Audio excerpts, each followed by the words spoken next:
Students, how are you all? I hope you all will be fine. Chapter number 2, computational thinking and algorithms. So today we will discuss some examples of flowchart. Okay. हमने last time देख लिया था कि flow chart होता क्या है, हम flow chart को कैसे बनाते हैं, क्या सिंबल्स हम यूज़ करते हैं फ्लो चार्ट को ड्रॉ करने के लिए और किस सिंबल का क्या पर्पस होता है। ओके, सो आज हमारे पास जो पहला प्रॉब्लम है, अच्छा ये चीज़ याद है कि आपके पास ये प्रॉब्लम्स होती हैं। तो हमारे पास जो पहली प्रॉब्लम है ना वो क्या है कि flow chart to find sum product and average of 5 numbers. अच्छा, अब इसमें से आपको एक प्रॉब्लम गिवन है, आपने इसमें से फाइंड आउट करना है कि भाई हमारे पास इनपुट क्या गिवन है और मेरे पास और हमें आउटपुट क्या आउटपुट हमें जनरेट करनी है। ठीक है, सो ये मैं आपको जो है ना बताती हूँ। Just a minute. ओके, अब आपने फ्लो चार्ट किस चीज़ का ड्रॉ करना है ये भी हम देख लेते हैं। ठीक है, और कैसे ड्रॉ करना है ये भी हम डिस्कस कर लेते हैं। हमारे पास प्रॉब्लम क्या गिवन है कि आपने फ्लो चार्ट डिस्क्राइब करना ड्रॉ करना है। ठीक है, flow chart to find sum product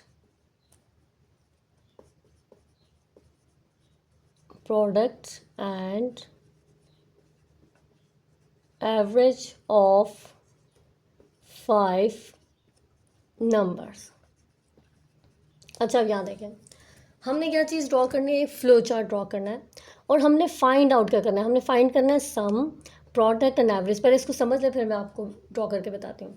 ठीक है, कि मतलब कि हमें आउटपुट क्या जनरेट है, हमने अपने प्रोग्राम में से क्या आउटपुट निकालनी है, लाइक हमें क्या आउटपुट जो है यहाँ पे गिवन है। तो हमने क्या चीज़ फाइंड आउट करनी है कि भाई हमें सम चाहिए, हमें प्रोडक्ट चाहिए। ठीक है, और हमें एवरेज फाइंड आउट करना है। ठीक है, ये 3 चीज़ें हमारे पास क्या है आउटपुट में आएंगी। डन। ये सारी आउटपुट इनपुट जो भी आपको चीज़ मिलेगी ना वो सारी प्रोग्राम के अंदर से, इस प्रॉब्लम के अंदर से ही आपको मिलेगी। ठीक है, इसी प्रॉब्लम में से आपने आइडेंटिफाई करना है कि आउटपुट क्या गिवन है और इनपुट क्या गिवन है। ठीक है, ऑफ 5 नंबर्स। अब हमारे पास गिवन क्या चीज़ है, 5 नंबर्स। तो इसका मतलब है कि हमारे पास इनपुट में क्या चीज़ है, 5 नंबर्स हैं, कोई से भी 5 number, it's up to you, आप रैंडम कोई से भी 5 नंबर्स ले सकते हैं। यहाँ पे आपको उन्होंने डिफाइन नहीं किया हुआ। ठीक है, तो बस सिंपल उन्होंने बताया हुआ कि आपने 5 नंबर्स लेने हैं और उन 5 नंबर से आपने क्या चीज़ फाइंड आउट करनी है, सम प्रोडक्ट एंड एवरेज। ठीक है, सो ये हमारे पास होता है। आपने जब भी फ्लो चार्ट ड्रॉ करना है तो सबसे पहले स्टेटमेंट को आपने बहुत अच्छी तरीके से पढ़ना है, उसको समझना है कि स्टेटमेंट के अंदर हमें आउटपुट क्या जनरेट करनी है और इनपुट क्या गिवन है। तो यहाँ पे हमने फाइंड आउट क्या करना था, सम प्रोडक्ट एंड एवरेज, वो हमारे पास क्या होगी, आउटपुट होगी। और हमें गिवन है क्या है, हमें 5 नंबर्स गिवन है, तो ये हमारे पास किस में आएगी, इनपुट में आएगी। सबसे पहले हमने क्या करना है, जब भी हमने फ्लो चार्ट ड्रॉ करना है तो हम कौन सी शेप पहले यूज़ करेंगे, ओवल शेप यूज़ करेंगे। और इसके अंदर हम क्या लिखेंगे, स्टार्ट, कि मतलब जो हम प्रोग्राम, जो फ्लो चार्ट है जो हम ड्रॉ कर रहे हैं उसको हमने स्टार्ट करना है। ये चीज़ आपने याद रखनी है हमेशा। ठीक है, जब भी आप फ्लो चार्ट लिखेंगे सबसे पहले आपने ओवल शेप ड्रॉ करना है और उसके अंदर आपने क्या चीज़ लिखनी है, स्टार्ट। देन आप क्या लगाएंगे, एरोज लगाएंगे और एरोज के बाद हमने इनपुट देनी है। प्रोग्राम में स्टार्ट करने के बाद आप क्या देंगे, इनपुट। देखिए, आप प्रोग्राम को इनपुट देंगे तो तभी वो आपको कोई ना कोई प्रोसेसिंग देगा ना। लाइक आप उसको वैल्यूज़ देंगे कि क्या चीज़, कितनी वैल्यूज़ है, कितने नंबर्स हैं, तो उसके अकॉर्डिंग वो सम प्रोडक्ट फाइंड आउट करेगा, एवरेज फाइंड आउट करेगा। ठीक है, तो उसके बाद हमेशा आपने क्या चीज़ एंटर ड्रॉ करनी है, आपने ड्रॉ करना है इनपुट। आप ओके, आप यहाँ पे लिखेंगे क्या कि भाई इनपुट में क्या है, मेरे पास कोई से भी 5 जो हैं वो नंबर्स हैं। ठीक है, ABCD, ओके, E। अच्छा, अब यहाँ पे आपको एक क्वेश्चन होगा कि हमने तो नंबर्स ऐड करने थे, यहाँ पे तो वेरिएबल है। एक चीज़ आपने याद रखनी है, जब भी आप प्रोग्राम लिखेंगे, कोई भी प्रोग्राम हो गया, फ्लो चार्ट लिख लिया आपने, एल्गोरिदम लिख दिया। ठीक है, फ्लो चार्ट ड्रॉ करेंगे, एल्गोरिदम लिखे, आपने कभी भी वैल्यूज़ एंटर नहीं करनी, लाइक 6, 5, 8, 9, नहीं, ये वैल्यूज़ एंटर नहीं करनी होती। आपने बनाने होते हैं वेरिएबल्स। तो ये मैंने बनाए वेरिएबल्स। अब इन वेरिएबल्स में यूज़र की अपनी मर्जी है, वो कोई से भी 5 नंबर एंटर करे। अगर मैं सिर्फ 6, 5, 9, 8 एंटर करूँगी तो भाई यूज़र सिर्फ इन्हीं को प्लस कर सकता है। ठीक है, अपनी मर्जी की कोई भी वैल्यूज़ ऐड नहीं कर सकता। जैसे आप कैलकुलेटर यूज़ करते हैं तो कैलकुलेटर के अंदर आप अपनी मर्जी की वैल्यूज़ ऐड करते हैं ना। अगर मैं सिर्फ वहाँ पे कैलकुलेटर के अंदर ये लिख दिया जाए कि भाई 6, 5, 9, 8 है, इन्हीं नंबर्स पे आपने सारी कैलकुलेशन करनी है, तो ये आपके जो है, जो भी आपके रिक्वायर्ड होगी, डिज़ायर्ड आउटपुट होगी, उसके अकॉर्डिंग ये वर्क नहीं करेगा। ठीक है, तो आपने हमेशा इनपुट के बाद क्या लिखना है, वेरिएबल्स लिखने हैं और आपने पैरेललोग्राम ऐड लिखना है। ठीक है, जितने जो भी इनपुट आप यूज़ करेंगे वो लाइक आपने इनपुट जो भी लिखनी होगी वो पैरेललोग्राम के अंदर आप लिख देंगे। ठीक है, उसके बाद हम लगाएंगे, हम अगली जो शेप लिखेंगे वो हमारे पास होगी रेक्टेंगल शेप। क्यों रेक्टेंगल शेप होगी? कि हमें प्रोसेसिंग करनी है, हम उसको प्रोसेस बताएंगे कि भाई तो आपने 5 नंबर ऐड करने हैं, तो उसका प्रोसीजर क्या है। देखिए कंप्यूटर को नहीं पता होता कि उसने क्या फंक्शन कैसे परफॉर्म करना है। जो भी आप कोड के अंदर लिखेंगे, जो भी आप ड्रॉ करेंगे, वो ही उसी के अकॉर्डिंग वो फंक्शन परफॉर्म करेगा। तो ये फ्लो चार्ट हम ड्रॉ करते हैं क्यों? ताकि अगर आपने कोई भी कोड करना है, कोई भी फंक्शन परफॉर्म करना है सी लैंग्वेज के अंदर, तो उससे पहले आप फ्लो चार्ट ड्रॉ करें, एल्गोरिदम लिखें, वो आपको हेल्प बहुत ही आपके लिए बेनिफिशियल होंगे कि अच्छा मुझे अपने प्रोग्राम के अंदर ये चीज़ें ऐड करनी है, ये रिक्वायरमेंट है। ठीक है, अब मुझे क्या चीज़ फाइंड आउट करनी थी? सम, ठीक है, प्रोडक्ट और एवरेज, ये 3 मेरी जो है वो रिक्वायरमेंट है। मैं इन 3 के अकॉर्डिंग उसका जो है ना प्रोसेसिंग के अंदर मैं क्या कर दूंगी, फॉर्मूलाज बता दूंगी। Sum is equal to A plus B plus C plus D और प्लस ए, ये 5 वेरिएबल्स में बना दूंगी। ठीक है, आपको क्यों 5 से ज़्यादा नहीं बनाने, तो आप बस आपके प्रोग्राम के अंदर रिक्वायरमेंट 5 है। ठीक है, नेक्स्ट आपके पास फिर क्या होगा? Product, same goes for the product. आपने प्रोडक्ट में भी यही काम करना है, वेरिएबल बनाए, उसके अंदर फॉर्मूलाज लिखे, ए माइनस बी, ए इंटू बी इंटू सी इंटू डी इंटू ए। ठीक है, देन आफ्टर डैट आपने क्या करना है? एवरेज फाइंड आउट करनी है। ठीक है, तो एवरेज में हम क्या करते हैं? सम, 5 नंबर्स का सम लेंगे और उसको डिवाइड कर देंगे 5 के साथ। तो ये हमारे पास क्या है? एक प्रोसीजर है किसी भी फ्लो चार्ट में प्रोसेस को डिफाइन करने का। तो स्टार्ट के बाद आपने पैरेललोग्राम यूज़ करना है। पैरेललोग्राम यूज़ होगा फॉर द इनपुट्स और रिक्वायर्ड इनपुट को आपने इसके अंदर लिख देना है। ठीक है, आफ्टर डैट आपने ये बताना होता है, पहले इनपुट बतानी है। सबसे पहले आप इनपुट बताएंगे तो ही आप उसके अकॉर्डिंग प्रोसेस बताएं। वैसे कभी नहीं कर सकते कि प्रोसेस आपने ऊपर लिख दिया और इनपुट बाद में लिख दें, नहीं, ये तो रॉन्ग हो जाएगा। ठीक है, उसके बाद आपने जो चीज़ अगली बतानी है, दैट इज अगेन आपने जो भी आपके आउटपुट हो गया, आपने उसके अकॉर्डिंग पैरेललोग्राम बना दिया। ठीक है, उसमें आप लिख देंगे आउटपुट के मुझे आउटपुट क्या रिक्वायर्ड है? सम,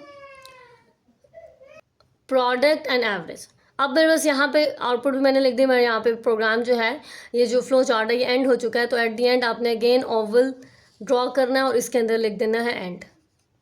okay, so this is the way to draw the flow chart. I hope आपको यहाँ तक समझ आ चुकी होगी। नेक्स्ट जो हमारे पास फ्लो चार्ट है, flow chart to find largest of 3 unequal number. मतलब हमारे पास 3 अनइक्वल नंबर, इनपुट में हमारे पास क्या है? कोई से 3 इक्वल नंबर्स हैं, वो भी अनइक्वल, लेट्स सपोज 5, 6 और 7। और हमने इन अनइक्वल्स नंबर में से जो आउटपुट हमें रिक्वायर्ड है वो क्या है? कि आपने लार्जेस्ट फाइंड आउट करना है कि कौन सा नंबर इनमें से लार्जेस्ट है। अब इस फ्लो चार्ट को डिस्कस करते हैं। सबसे पहले अगेन आप वही काम करेंगे, आपने स्टार्ट लिखना है, ओवल ड्रॉ किया, उसके अंदर स्टार्ट लिखा, फिर आपने इनपुट बतानी है कितने नंबर्स आपके पास यहाँ पे गिवन है, 3। तो ये हमारे पास क्या है? बेसिकली ये इनपुट है। हमें फाइंड आउट क्या करना है? लार्जेस्ट नंबर, तो वो हमारे पास क्या होगी? आउटपुट। हमने सबसे पहले क्या लिखना है आपने हमेशा कि इनपुट लिखना, और इनपुट लिखने के बाद आपने उस इनपुट को यहाँ पे डिफाइन कर देना है, ABC वेरिएबल्स की फॉर्म में बनाना है, आपने नंबर्स ऐड नहीं करने। ठीक है, अच्छा, अब ये हमारे पास होता है डिसीजन। ये जो हमारे पास ये शेप होती है ना, डायमंड शेप, ये होती है डिसीजन शेप। इस डिसीजन शेप में हम ना नंबर्स को कंपेयर करते हैं। अब यहाँ पे भी तो हमने नंबर्स को कंपेयर करना है ना। पहले क्या करेंगे? 5 को कंपेयर करेंगे 6 के साथ, फिर 5 को कंपेयर करेंगे 7 के साथ। आफ्टर दैट हम क्या करेंगे कि हम 6 को कंपेयर करेंगे 5 के साथ, फिर 6 को कंपेयर करेंगे 7 के साथ। अगर ये दोनों नहीं है तो हमारे पास लार्जेस्ट नंबर्स क्या बनेगा? 7। ठीक है, ज़रूरी नहीं है कि मैंने यहाँ पे 7 लिखा है तो आपने भी लार्जेस्ट नंबर 7 ही लिखना है। आप सबसे पहले 7 भी लिख सकते हैं, फिर 5 लिख सकते हैं, फिर 6 लिख सकते हैं। ठीक है, सो बेसिकली उसका पर्पस क्या होगा कि उसने फाइंड आउट करना है कि यूज़र कोई से भी रैंडम नंबर्स दे, कोई से भी 3 रैंडम नंबर्स दे, और उसमें से उसने फाइंड आउट करना है कि लार्जेस्ट कौन सा है। ओके, नाउ अभी हम क्या करेंगे? कंपेयर करेंगे। अब आपके पास 3 वेरिएबल है ना, A, B, C। ठीक है, आप इस A को पहले कंपेयर करेंगे B के साथ, फिर इस A को कंपेयर करेंगे C के साथ। बिल्कुल ऐसे जैसे मेरे पास 3 नंबर हैं, यहाँ पे मैं इस 5 को पहले कंपेयर करूँगी 6 के साथ, चेक करूँगी कि ये इससे लार्जेस्ट है या नहीं। फिर उसके बाद इस 5 को चेक आपने 7 के साथ कंपेयर करना है। ठीक है, तो अब यहाँ देखें, A is greater then B and A is greater then C। अगर A से ग्रेटर, B से ग्रेटर है और A C से ग्रेटर है, अगर लेट सपोज हमें यहाँ पे हमें मिल जाता है भाई, जो लेट सपोज हम यहाँ पे लिख देते हैं 6, 7 और 5, तो ये मेरे पास A हुआ, ये B है, ये C वेरिएबल की वैल्यू है। ठीक है, उसने कहा कि अगर आपको A में ही A की जो वैल्यू है वो अगर ग्रेटर मिल जाती है तो इसका मतलब है, ओके, आप क्या लिखेंगे यहाँ पे? यस। अगर यस है तो आउटपुट जनरेट कर दें कि भाई A इज़ ग्रेटर। ठीक है, A is greater. Let's suppose अगर ए ग्रेटर नहीं होता और आप मतलब अगर ए ग्रेटर नहीं है तो आप यहाँ पे क्या लिखेंगे, नो। ठीक है। अच्छा ये चीज़ याद रखिएगा कि आपने ये चीज़ें ऐड करनी ही करनी, क्योंकि हम फ्लो चार्ट ड्रॉ कर रहे हैं तो हम ये नहीं कह सकते कि हमने ए तक यहाँ तक हमने इसको ग्रेटर कर दिया, आगे हम नहीं बनाएंगे, नहीं। हमने कंप्यूटर को पूरा प्रोसीजर बताना होता है। ठीक है। नेक्स्ट है, अगर नहीं है तो फिर अगर लेट्स सपोज ए ग्रेटर नहीं होता तो फिर अगली वैल्यू चेक होगी जो कि बी वेरिएबल की वैल्यू होगी।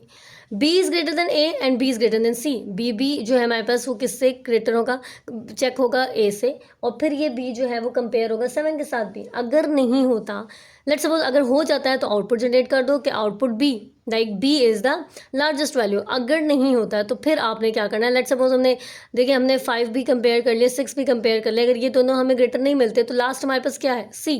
तो हमारे पास क्या हो जाएगा, आउटपुट सी। ठीक है। अब इन तीनों को आपस में आपने कनेक्ट करना है, इस तरह इस लाइन के थ्रू आपने इन तीनों को कनेक्ट करना है। कनेक्ट करने के बाद आपने एट द एंड क्या लिख देना है कि भाई यहाँ पे मेरा प्रोग्राम जो है वो एंड हो चुका है। तो ठीक है, एंड पे हम क्या यूज़ करेंगे, जो भी हमारे पास ओवल शेप होगी जो हम यूज़ करते हैं एंड के लिए, वो आपने यहाँ पे लगा देनी है। ओके।